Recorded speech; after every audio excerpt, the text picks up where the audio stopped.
UTC net first paper unit 8 के हम question last year के क्वेश्चन पेपर करेंगे अभी। आप बताएं, हमने कल कुछ क्वेश्चंस किए थे एक पेपर के, अब आप इसको कोशिश करें करने की। क्वेश्चन 128,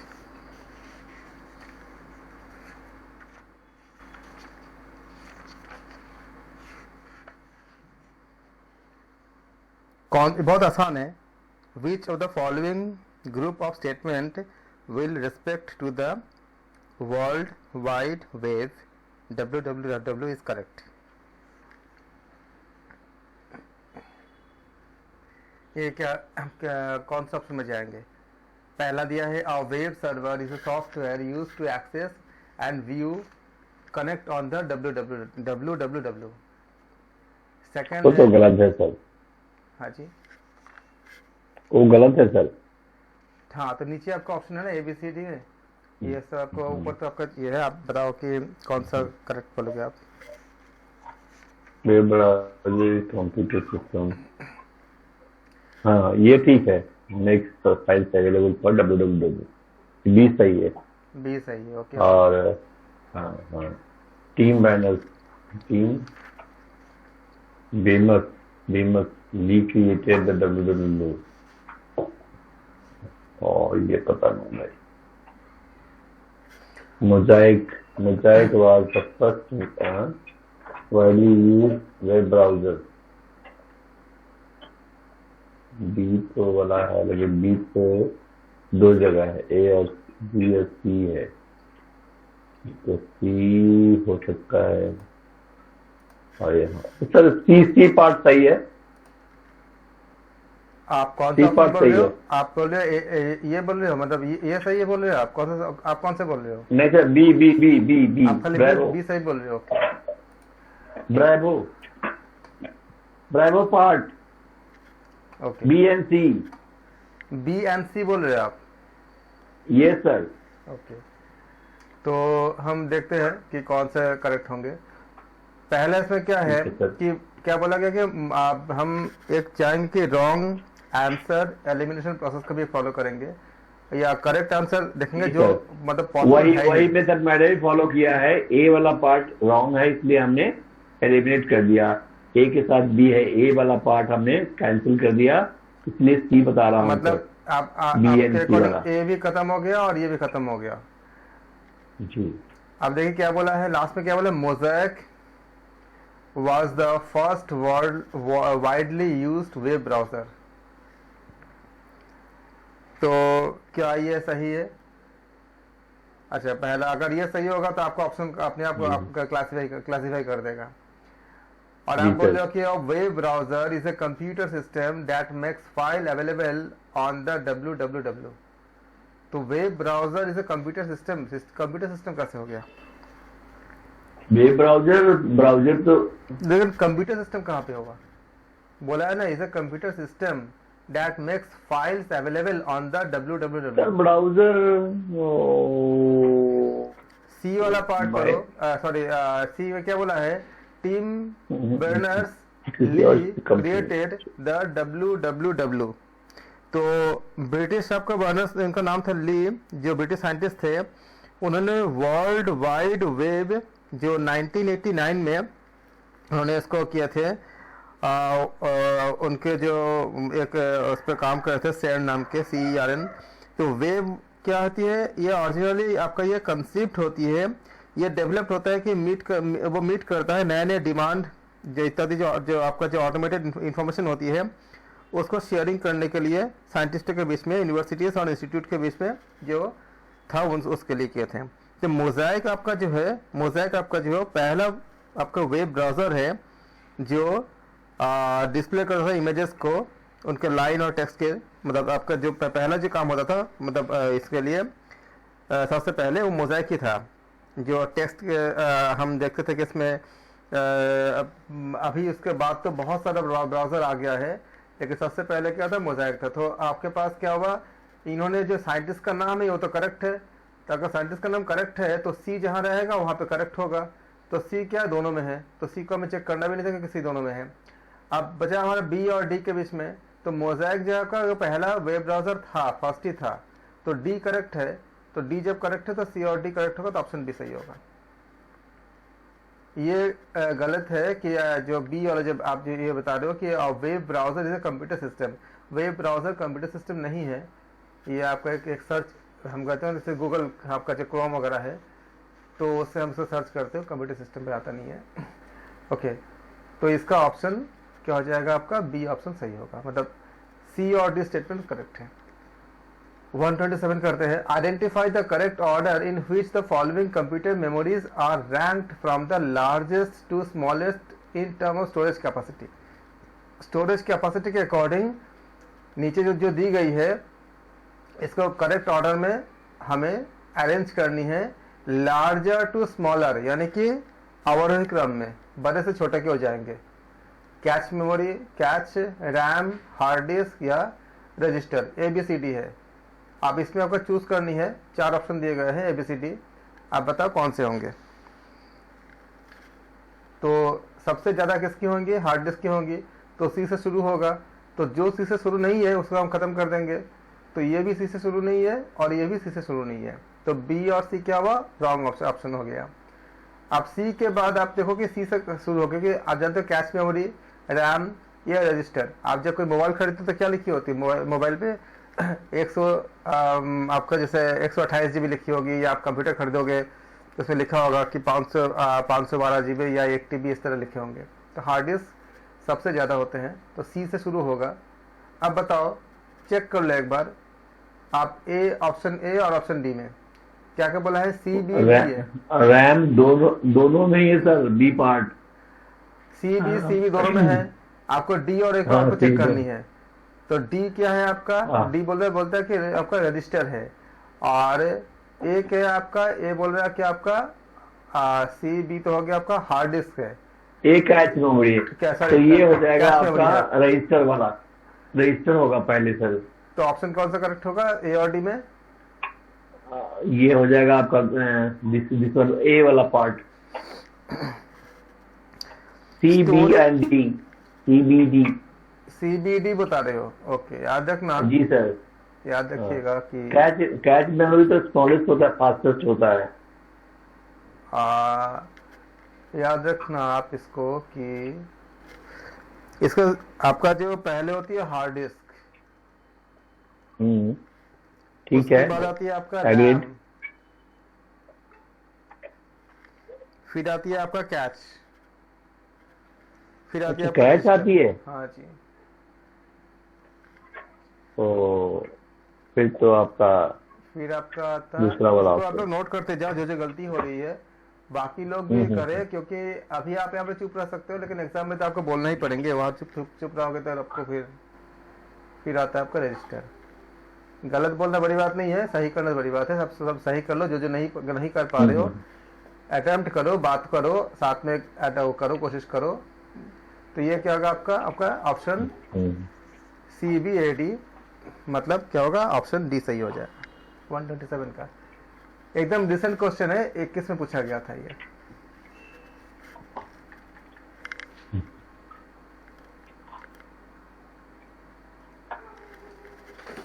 हार्ड डिस्क 126 पे करते हैं, 126 पे करते हैं।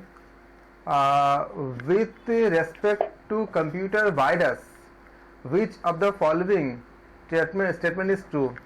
कंप्यूटर वायरस के संबंध में नीचे दी गई कौन सी बातें सही है, सच्ची है? It is a kind of physical impurity which when present in the CPU causes it to malfunctioning। इसका हिंदी क्या हुआ? ये एक फिजिकल इम्प्योरिटी होती है जिसका अगर CPU में जाएगा तो वो क्या करता है, उसमें वो मैल फंक्शनिंग होता है, यानी कि वो इन्फेक्टेड हो जाती है। ये पहला ऑप्शन था। और हाँ बिल्कुल, ऑप्शन बी में क्या है? It is a computer program that infects the computer and thereby sends, एक सेकंड क्या लिखा होगा ये? It is a computer program, ये कंप्यूटर प्रोग्राम है दैट इन्फेक्ट्स अ कंप्यूटर, जो कंप्यूटर को इन्फेक्ट करता है, thereby sends unsolicited bulk email, तो वो बहुत बड़ी मात्रा में ईमेल को सेंड करता है। तो आप भी जानते हो कि ये कोई बहुत बड़ी मात्रा में ईमेल को सेंड नहीं करता। ईमेल जो सेंड करता है वो अलग चीज होती है, जो मार्केटिंग के लिए की जाती है, आपका ऐड वगैरह के लिए। ये वायरस में ये अच्छा आगे भी पढ़ते हैं। It is a computer program which copies itself to infect a computer without the permission और नॉलेज ऑफ द यूजर। ये एक ऐसा कंप्यूटर प्रोग्राम है जो बहुत सारे कॉपीज को जनरेट करता है और इन्फेक्ट करता है कंप्यूटर को बिना उसके मालिक के सहमति या उसके जानकारी के। आपसे परमिशन मांगेगा भी नहीं, कर देगा सारा। ट्रू है सर। यस, हाँ जी, ये ट्रू है। हाँ, ये बेहतर ऑप्शन सी सही है। It is accumulation of dust on the hard disk causing it to नहीं, ये गलत है। ये गलत है। ये गलत है। तो हम भी देखते हैं कि ये आपका मतलब ये नॉर्मल जो आपका जो वायरस वगैरह होती है उससे मतलब नहीं होता है। ये आपका एक तरह के प्रोग्राम होती है, जिस प्रोग्राम ये सब क्या आपका जितने भी कंप्यूटर का काम होते हैं प्रोग्राम ही होती है, और इसके उसको वायलेट करने के लिए एक दूसरे तरह का प्रोग्राम बनाते हैं जो उसके काम को अपने कॉपीज, जैसे हमारे कुछ हद तक वैसा ही होता है। जैसे हमारे बॉडी पे अगर वायरस आता है, एक आता है तो क्या करता है अपना मतलब वो मतलब कॉपीज बनाता रहता है, 1 से 2, 2 से 4, 4 से 8, ऐसे जियोमेट्रिक प्रोग्रेशन में बना, या मतलब काफी हद तक बढ़ता जाता है और कुछ दिन बाद काफी बीमार हो जाते हैं। वैसे ही वो अपने जो वायरस होते हैं कंप्यूटर के, एक आपका ऐसे इस तरह के प्रोग्राम होते हैं जो हमारे जो प्रोग्राम जिस पे काम करते हैं, जैसे आपने अगर मतलब ऐसे MS वर्ड पे काम कर रहे हो या किसी और चीज पे काम कर रहे हो, या आपका जो पूरा ऑपरेटिंग सिस्टम है वो भी तो प्रोग्राम ही है, सेटअप प्रोग्राम ही होता है। उसी को अगर वो इंफेक्टेड कर देगा तो आपका प्रोग्राम रन ही नहीं करेगा, या तो बहुत स्लो हो जाएगा, या तो आपका सिक्योरिटी में दिक्कत करेगा। तो ये सब चीज़ें मतलब हो सकता है। इसलिए जो है वो आपका क्या है, ऑप्शन सी सही है। और मुझे नहीं लगता कि किसी को डाउट हो, अगर डाउट हो तो पूछ सकते हो, क्योंकि वायरस वगैरह तो हम लोग फैमिलियर है ही ऑलरेडी, उसी के लिए हम एंटीवायरस वगैरह इस्तेमाल करते हैं। फिर हम आते हैं 125। हमने पीछे से इसलिए स्टार्ट किया है क्योंकि हम चाहते थे कि इधर के क्वेश्चन ज़्यादा हम इंक्लूड करें पहले, जो हाल ही में पूछे गए हैं। Given below are two statement, question number 125।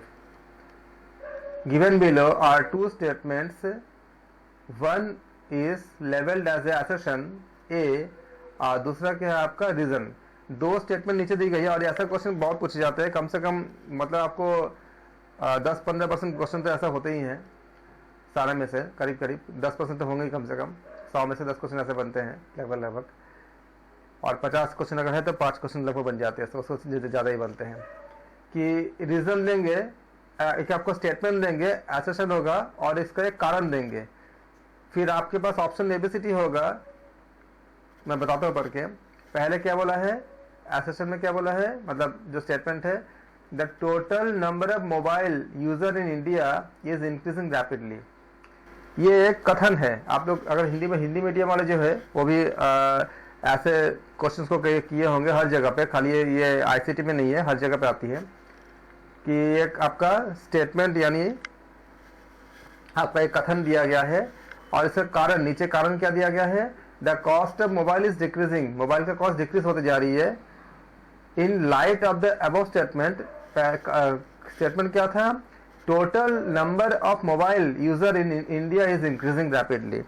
India में टोटल नंबर ऑफ जो मोबाइल जो आपका जो वो है मतलब यूजर है, उसका संख्या बहुत ज़्यादा से ज़्यादा मतलब इंक्रीज कर रहा है। और कारण क्या दिया गया है, the cost of mobile is decreasing, mobile की जो कीमतें हैं वो डिक्रीज कर रहा है। अब इसके बाद क्या बोला है, in light of the above statement, इस उपरोक्त कथन के प्रकाश में, choose the most appropriate answer from the given option below. नीचे दी गई ऑप्शन में से सबसे जो अप्रोप्रिएट हो, जो सही लगता है आपको, उसको चूज कीजिए। पहले क्या दिया है, both A and R are correct and R is the correct explanation of ए।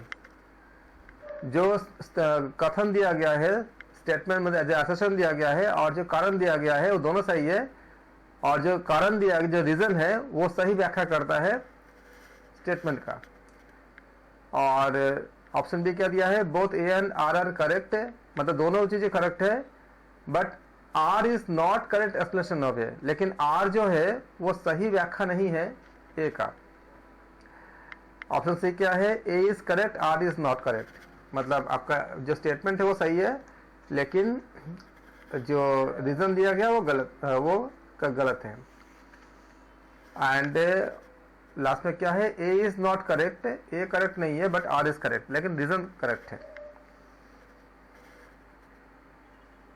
ये लगता है सर आंसर। और आप क्या बोल रहे हैं, ऑप्शन ए बोल रहे हो? ये जो है ना ऑप्शन वो करेक्ट लग रहा है। अच्छा ये करेक्ट है, बाकी लोग बाकी आप बताएं। Sir B.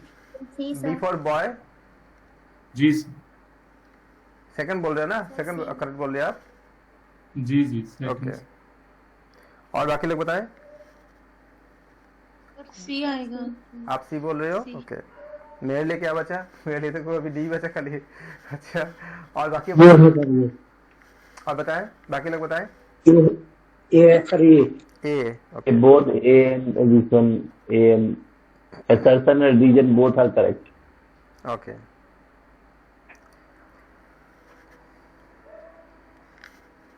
तो आप लोगों ने अपना अपना ले लिया एबीसी, और मेरे लिए तो डी बचा, और हकीकत ये है कि डी करेक्ट है, ए करेक्ट नहीं है,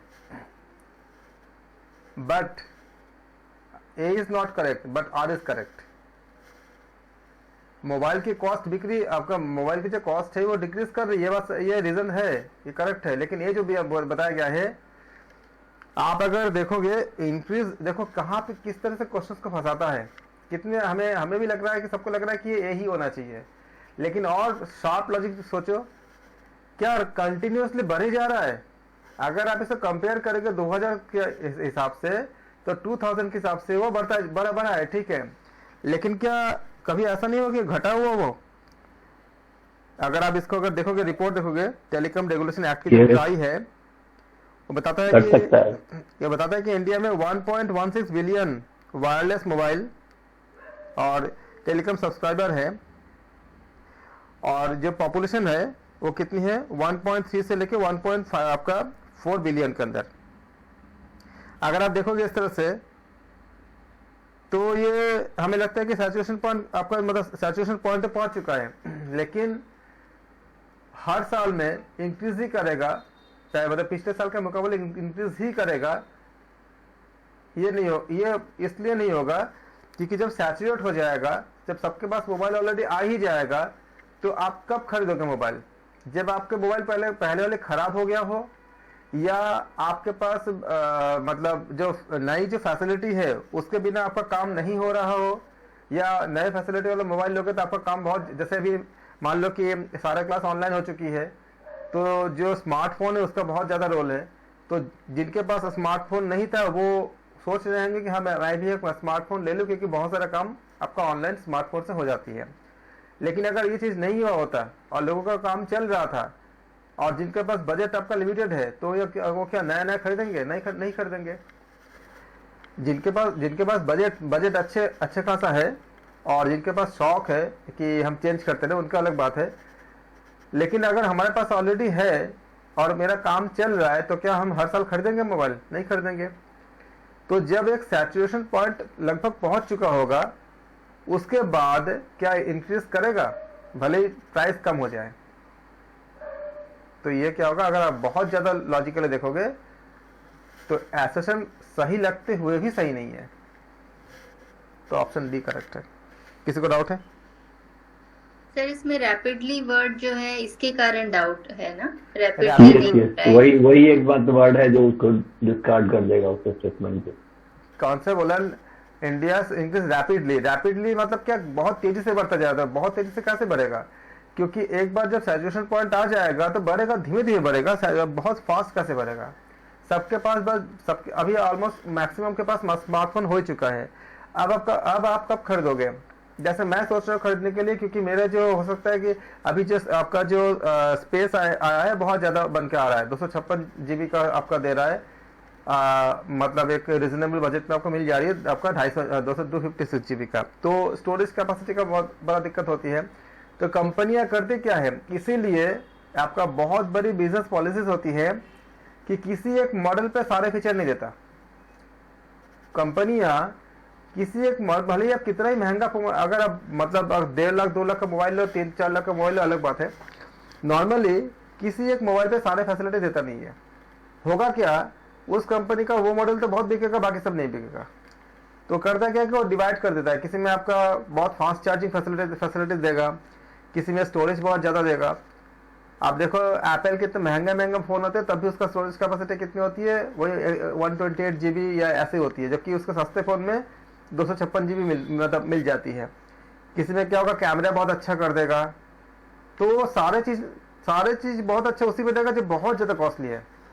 2.5 लाख 3 लाख 5 लाख की मोबाइल हो, वो तो फिर उनकी संख्या तो इतने कम बिकेगी कि उस पर हो सकता है कि सारा दे दे, लेकिन देता नहीं है। इसके कारण ये होती है कि सारे जो आपका उनका जो मॉडल है वो मतलब हर मॉडल पे अपना अपना वैल्यूज रहे और बिक्री होती रहे, वरना सैचुरेशन हो जाएगा, फिर आप क्यों खरीदोगे। सैमसंग किसी का भी ले लो, किसी भी ब्रांड का ले लो, बहुत महंगा वाला छोड़ के नॉर्मल मोबाइल पे सारे फीचर नहीं होते, कुछ ना कुछ आपको कमी रह जाती है, ताकि आप उसके लिए दूसरे कोई मोबाइल आगे जाकर खरीदो, या एक साथ आप मतलब दूसरा अगर आप 2 फ़ोन खरीदते हो, या आपके घर के अगर मेंबर्स हैं, तो आपके पास एक तरह का फ़ोन हुआ और किसी और के पास अच्छे कैमरे वाला फ़ोन हो जाएगा, किसी और के पास कुछ हो जाएगा, तो सबके लिए वो एक नीड बनी रहेगी। इस तरह से हम इसको देखा हमने। तो हमने देखा कि कितने 124 में क्या था। अच्छा 124 बताए क्या होगा। देखो आंसर जानते हुए भी गलत हो गया ना, इसलिए प्रैक्टिस चाहिए होता है। Extra browser window of commercials that open automatically on browsing on web pages। Extra browser जो होती है विंडो में, जो आपका आप देखते हो कि अपने आप आपका जो है खुल जाती है, ऑटोमेटिकली खुल जाती है। तो उसको क्या बोलते हैं, उसको पॉपअप्स। पॉपअप एक्चुअली एक ग्राफिकल यूजर इंटरफेस होती है, इसको GUI बोलते हैं, ग्राफिकल यूजर इंटरफेस। ये डिस्प्ले होता है एरिया में। यूजुअली क्या होता है, ये एक स्मॉल विंडो होता है जो सडनली आपका जो है, इसको पॉपअप्स कहते हैं, आपका अपीयर होता है फोरग्राउंड पे, और ये एक आपका विजुअल इंटरफेस के लिए होता है। ये पॉपअप्स आपका इनिशिएट करता है सिंगल या डबल माउस पे क्लिक करते हो, आपका रोल ओवर करने से आती है। ये कभी कभी आपका ये हम इसको माउस ओवर भी के नाम से भी जानते हैं। अगर एग्जाम में कभी अगर माउस ओवर आता है तो आप समझ लेना यही इसी के बात की जा रही है। सर ये फिशिंग क्या होता है सर? फिशिंग के बारे में तो हम आगे बात करेंगे कि आपको बहुत सी चीज़ें ऐसी होती है ना, जैसे हम नहीं चाहते हैं कि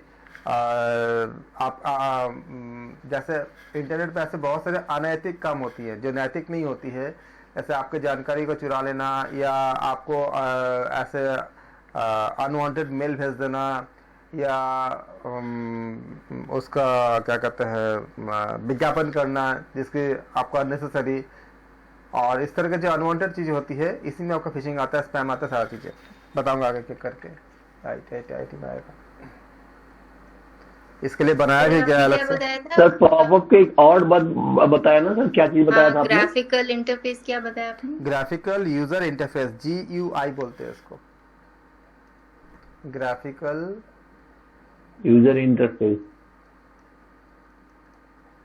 यूजर इंटरफेस इसको बोलते हैं GUI।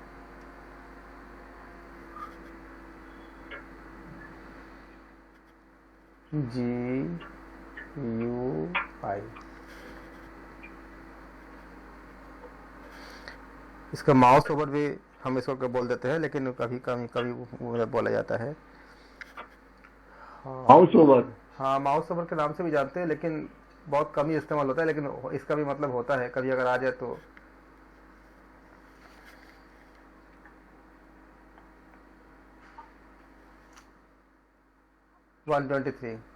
स्टेटमेंट वाला क्वेश्चन, स्टेटमेंट 1 स्टेटमेंट 2 दिया गया आपको। गिवन बिलो 2 स्टेटमेंट्स क्या है, world wide web R is an example of client server technology. और आप लोगों ने शॉर्ट फॉर्म याद किया होगा, FTP मतलब फाइल ट्रांसफर प्रोटोकॉल, आप लोग शॉर्ट फॉर्म याद कर लेना। स्टेटमेंट 2 क्या बोला है, FTP is a service available on the internet. ये दो बातें बताई गई है, तो आपको बतानी है इनके बिहाफ पे कि कौन सा सही है। ऑप्शन में क्या बोला है, यहाँ देखिए 4 ऑप्शन दिया गया है। Both statement first and second are true, both statement are false, statement 1 is correct but second is false, and first is incorrect, second is true. तो world wide web is an example of client server technology. ये जो statement दी गई है, तो आप क्या बोलोगे इसको? एग्जाम्पल है ना सर, एग्जाम्पल नहीं है ऐसा बोला है। इज नॉट एन एग्जाम्पल, हाँ, world wide web is not an example of client server technology. क्या तो क्या है, ये है कि नहीं है? एक्चुअली क्या होता है, वह है सर, ये जो आपका बेसिक तो अगर आइडिया देखोगे behind the world wide web, ये क्या होती है, एक क्लाइंट और एक सर्वर के एप्लीकेशन के बेस पे होती है, जो आपका हाइपर टेक्स्ट टाइप का डॉक्यूमेंट्स के लिए हम जो बोलते हैं। तो नॉट जो दिया गया है, नॉट से क्या हुआ, उसका उल्टा मीनिंग हो गया। तो क्या होगा, स्टेटमेंट wrong हो गया। इनकरेक्ट, क्योंकि वो है, उसको नॉट बताया जा रहा है, और आपका ऑप्शन डी सही हो जाएगा।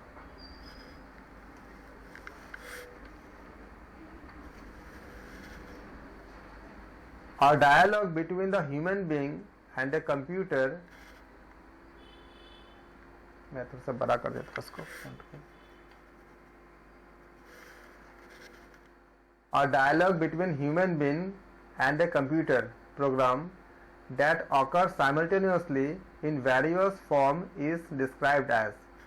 जो संवाद होती है मनुष्य के साथ और आपका संगणक प्रोग्राम, मतलब कंप्यूटर को हिंदी में बोलते हैं संगणक बोलते हैं, तो कंप्यूटर प्रोग्राम के साथ जो एक तुरंत आपका जो कम्युनिकेशन होती है, मतलब आपका जो डायलॉग होती है, in various form is described as man machine speak, option है, ऑप्शन सेकंड है, ऑप्शन बी है बाइनरी चैट, ऑप्शन सी है डिजिटल टॉक, ऑप्शन डी है इंटरएक्टिविटी।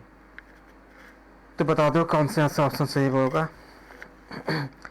ह्यूमन कम्युनिकेशन जो होती है, ये बेसिक एग्जांपल होती है आपका इंटरैक्टिव कम्युनिकेशन के लिए। ये इन्वॉल्व होता है दो डिफरेंट प्रोसेस में। किसमें होती है, ह्यूमन टू ह्यूमन इंटरैक्टिव, जब ह्यूमन टू ह्यूमन जब इंटरैक्टिव करते हैं, एंड ह्यूमन टू कंप्यूटर आपका इंटरैक्टिविटी। तो ह्यूमन टू ह्यूमन इंटरैक्टिविटी जो होती है, हम कब करते हैं, जो हम आपस में जो हम इंसान बात करते हैं उस समय करते हैं इसमें। तो इसके लिए क्या करेंगे, कौन सा ऑप्शन सही होगा? B binary chat. नहीं, बाइनरी चैट तो नहीं आएगा, बाइनरी का चैट कैसे जाएगा? ये इंटरैक्टिविटी, इंटरेक्शन कर रहे हो ना, बाइनरी चैट कहाँ कर रहे हो? बहुत लोगों को सबको 0-1 पता है क्या? इंटरैक्टिविटी कर रहे हो ना आप, इससे कुछ मतलब जैसे आपने गूगल से बोला कि उसमें वॉइस सर्च से का इस्तेमाल करते हुए कुछ भी बोला आपने, कोई कमांड दिया, तो क्या कर रहे हो आप, इंटरेक्शन कर रहे हो उससे, कहता ना, बाइनरी चैट तो नहीं कर रहे हो। वो अलग बाइनरी चैट होगा, बाइनरी चैट क्या होगा? बाइनरी चैट वो अलग बात है कि जैसे आप जो कमांड देते हो उसको वो 0-1 से चेंज करके ट्रांसफर करके फिर उसको आपका जो लो लेवल लैंग्वेज और हाई लेवल लैंग्वेज के बीच में एक आपका एक वो करता है, मतलब जो उसका जो मशीन लैंग्वेज चेंज करता है, लेकिन वो अंदर का पार्ट है। हम तो इंटरेक्शन कर रहे हैं ना, जिसको कंप्यूटर कुछ नहीं आता, वो क्या सोचेगा, वो सोचेगा इंटरेक्शन कर रहे हैं। जैसे आपने एलेक्सा है, एलेक्सा से कुछ बोलो, तो आप क्या सोच के बोलते हैं कि हम बाइनरी में कर रहे हैं? आप तो टेक्नोलॉजी नहीं जानते उसका, आप जो बोल रहे हो उसको जवाब दे रहा है, भले ही उसमें आर्टिफिशियल इंटेलिजेंस का इस्तेमाल कर रहा है, तो एआई में चला गया। तो आप क्या बोलोगे, इंटरएक्टिविटी बोलोगे। करेक्ट आंसर क्या होगा इसका, इंटरएक्टिविटी, ना कि बाइनरी चैट।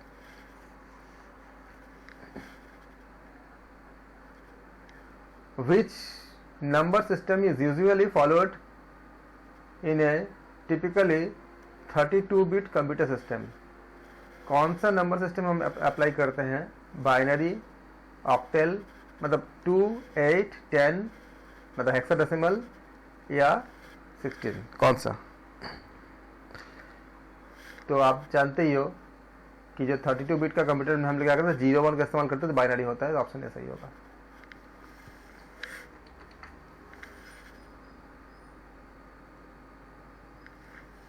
सर इसको थोड़ा सा बता दीजिए, 32 बाइट क्या कहलाता है, बिट कंप्यूटर क्या कहलाता है? नंबर सिस्टम होता है ना, जैसे हमने पढ़ा ना, तो आप जब भी कमांड देते हो तो कंप्यूटर क्या करता है, आप अभी अभी अभी आपने किया नहीं है शायद, नंबर सिस्टम एक चैप्टर है जो बहुत डिटेल में पढ़ने होंगे, उसमें आपका ऑक्टेल, आपका हेक्साडेसिमल जो हम लोग नॉर्मल पढ़ते हैं, जैसे हम 32 बोल दिए ना, या आपका 15 बोल दिया, कोई नंबर बोल दिया है, उसको हम बाइनरी में चेंज करते हैं, 0 1 में चेंज करते हैं।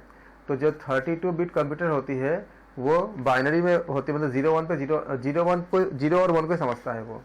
तो वो 2 to the power n के फॉर्म में चलता है, जिसका भी हम लोग बात नहीं कि 2 to the power n करोगे, अगर 5 n के वैल्यू 5 करोगे तो 2 to the power 5 आ जाएगा, इक्वल टू क्या होगा 32 हो जाएगा, और 2 to the power 6 करते हो तो 64 हो जाएगा। वो 2 to the power n को फॉलो करता है, इसीलिए जो आपका वो इस नंबर पे मतलब इसी के मल्टीप्लाई में चलती है। तो वो सब हमने अभी किया नहीं है क्योंकि सिलेबस में मैंने देखा नहीं था, लेकिन नंबर सिस्टम आपको पढ़ाना ही पड़ेगा क्योंकि नंबर सिस्टम में काफ़ी कुछ आता है, इसमें सब चीज़ें उसी से आता है।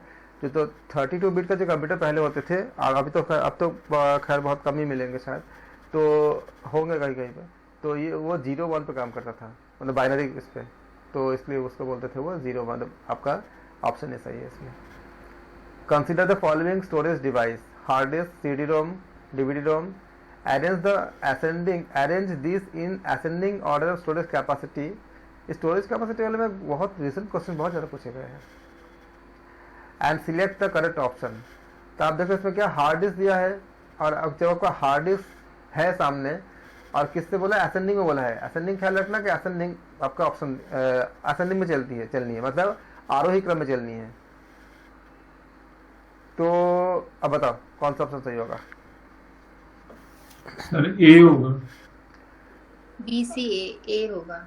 आप ख्याल रखना, हमें गलती क्या करते हैं, हमें लगता है कि सबसे ज़्यादा तो हार्ड डिस्क बड़ी होती है, तो हम और ए को शुरू करेंगे। तो अगर ए को लेंगे तो ऑप्शन डी में कोई जाएगा, तो अगर डिसेंडिंग बोला होता तब आप जाते हैं, इसमें असेंडिंग बोला हुआ है, तो मतलब सबसे कम वालों का पहले रखना होंगे। तो क्या होगा, CD-ROM, और फिर क्या हो जाएगा आपका DVD-ROM, और फिर क्या होगा हार्ड डिस्क। ऑप्शन ए बिल्कुल सही है, आप लोगों ने करेक्ट बोला है।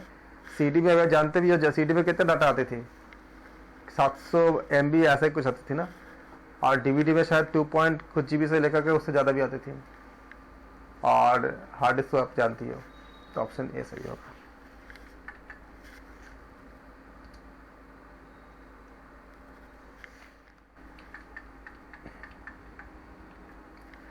Match the following, first generation, second generation, third generation, fourth generation. Transistor, VLSI, micro processor है, वैक्यूम ट्यूब और इंटीग्रेटेड सर्किट। ये आप जनरेशन ऑफ कंप्यूटर का पढ़ोगे कि मैं जो आप उस बुक से पढ़ोगे जो KVS मदान जी के बुक है, या कोई भी बुक ले सकते हो, उसमें आपको काफ़ी डिटेल में मिलेंगे और ऑनलाइन भी मिल जाएंगे कि कंप्यूटर का कैसे कैसे डेवलपमेंट हुआ, वो वही जनरेशन है, फर्स्ट जनरेशन, सेकंड जनरेशन, कैसे कैसे डेवलपमेंट हुआ। तो पहले क्या था, एक vacuum computer, vacuum tube computer, इसको हम लोग फर्स्ट जनरेशन कंप्यूटर कहते हैं। इस कंप्यूटर में क्या होती है, वैक्यूम ट्यूब, उसका इस्तेमाल करते हैं एक लॉजिक सर्किट के साथ। उसके बाद आपका आया सेकंड जनरेशन कंप्यूटर, जो इसमें हम लोग ट्रांजिस्टर का इस्तेमाल करते थे, इसलिए इसका नाम ट्रांजिस्टर कंप्यूटर में भी कहते थे, क्योंकि उसमें इस्तेमाल होता था, तो थोड़ा सा स्पेस कम हो गया उसमें और थोड़ा सा फीचर बढ़ गया। तो ये ट्रांजिस्टर कंप्यूटर जिसको हम लोग यूज़ करते थे, ये डिस्क्रीट ट्रांजिस्टर्स के लिए, और वैक्यूम ट्यूब की जगह पे जब इस्तेमाल ट्रांजिस्टर आ गया है तो छोटा भी हो गया, काफ़ी चीज़ें अच्छी हो गई। उसके बाद आई कंप्यूटर थर्ड जनरेशन के लिए, उसमें वहाँ पे हम IC का इस्तेमाल करते थे, इंटीग्रेटेड सर्किट कहते थे, इंटीग्रेटेड सर्किट। तो इंटीग्रेटेड सर्किट में क्या होते थे कि बहुत छोटे में हम इसको चेंज कर पाते थे, IC कहते थे। IC का नाम आपने सुना भी होगा, कभी कभी बोलते हैं ना कि आपका IC इस डिवाइस का IC खराब हो गया, तो उसको हम रिप्लेस करते थे। वो रिपेयरिंग नहीं होता था, वो रिप्लेस करते थे, बहुत छोटी छोटी इसमें अंदर इसमें कंपोनेंट होती थी इसके। उसको कहा गया वो थर्ड जनरेशन कंप्यूटर बताया गया है। तो एक सिंगल आईसी जो है उसमें काफ़ी कुछ होता है, उसमें ट्रांजिस्टर होता है, रेजिस्टर्स होता है, कैपेसिटर्स होता है, सब फिजिक्स का टर्म है। कैपेसिटर्स होती है, ये पूरे सर्किट में मिलके उसको बनाते हैं। इसके बाद आपका फोर्थ जनरेशन जो है वो करीब करीब 71 से 80 के आसपास के बात ही है। उसको कहा गया वेरी लार्ज स्केल इंटीग्रेटेड, इसको VLSI बोला गया, वेरी लार्ज स्केल इंटीग्रेटेड। तो VLSI के रूप में माना गया इसको। और इसमें आपका जो है ऐसे सर्किट में करीब करीब 5000 ट्रांजिस्टर एक साथ आ जाती थी। तो इस तरह से क्या होगा, अगर आप देखोगे तो मैचिंग करने के लिए बोल रहा है, तो थर्ड के साथ किसका होगा, थर्ड क्या है आपका, ये ऑप्शन सी किसके साथ होगा आपका, वैक्यूम ट्यूब कहाँ पे था बताओ। फर्स्ट जनरेशन से। हाँ, तो फिर कौन सा ऑप्शन सही होगा बताओ इसमें से। सर बी आंसर सही होगा। समझ आ गया ना, ये फर्स्ट के साथ थर्ड हो जाएगा, तो एक के नीचे 3 दिया है, ऑप्शन बी करेक्ट होगा।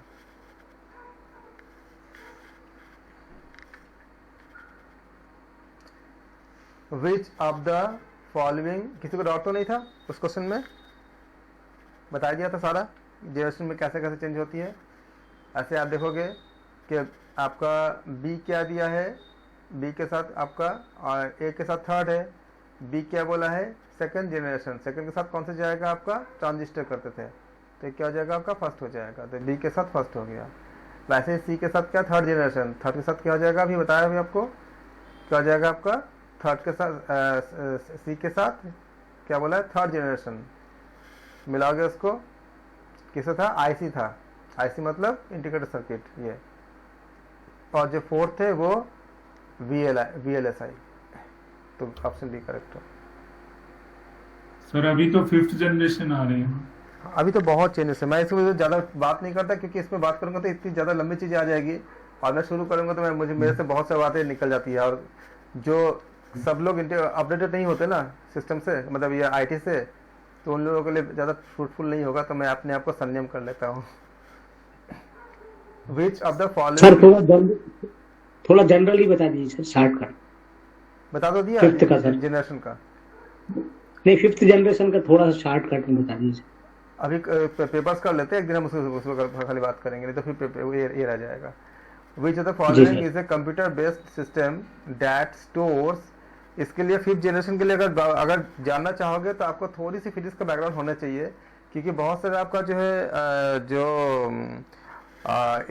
इलेक्ट्रॉनिक डिवाइस होती है उसके ऊपर थोड़ा, जैसे आपका मान लो कि PNP ट्रांजिस्टर क्या होती है, फिर आपका डायोड क्या होती है, डायोड ट्रायोड टेट्रोड कैसे काम करता है, फिर आपका PN junction, forward bias, reverse bias, ये सब चीज़ों पे थोड़ा से आपको जानने होंगे, तभी आप उसको ठीक से मतलब समझ के इसको एंजॉय कर पाओगे उस नॉलेज को। Which is the following computer based system that stores the manipulates data which are viewed from a geographical point or references. Geographical information system. Geographical information system. Information system. B. B. तो इनमें से क्या है आपका, बस पूछा गया कि computer system based on the store manipulates data which are viewed from a geographical point of references. ठीक है, यहाँ तक हम रखते हैं, हम अगले क्लास में इसको और डिटेल में करेंगे। और आप लोग अगर मुझे तो पता ही नहीं चलता कि आप लोगों का में से किसका बैकग्राउंड क्या है, अगर मेजोरिटी का बैकग्राउंड साइंस और मैथ के होंगे तो हम बहुत सारे बात कर सकते हैं, लेकिन मुझे लगता है कि हम बात करेंगे तो अगर सबके लिए नहीं होगा तो फिर वो फ्रूटफुल नहीं होगा, तो मैं ज़्यादा नहीं बोलता इसमें। लेकिन आप लोग अगर अपना अपना वो बता देंगे ग्रुप में कि कौन किस फील्ड से है, तो अगर ज़्यादा लोग इससे अगर रहेंगे तो हम बात कर सकते हैं। लेकिन थोड़ी सी आपको जो है सॉफ्ट आपका जो इलेक्ट्रॉनिक्स का जानकारी या फिजिक्स का जो आपको जो जानकारी है थोड़ी होना चाहिए, क्योंकि अगर मान लो कि मैं डायोड के बाद बोलूँ, टेट्रोड के बाद बोलूँ, ट्रायड के बाद बोलूँ, ट्रायड बोलूँ, NPN जंक्शन बोलो, PNP जंक्शन बोलो, फॉरवर्ड बायस्ड बोलो या रिवर्स बोलो, ये सारा चीज़ इसमें आ जाएगा अगर हम इसके बारे में थोड़ा सा विस्तार से बात करना चाहेंगे। जो जनरेशन का भी हमने बात की, हमने कल IC बोलकर छोड़ दिया, IC के ऊपर बहुत कुछ होती है, बहुत सारी चीज़ें, तो बात करेंगे इसके ऊपर कभी।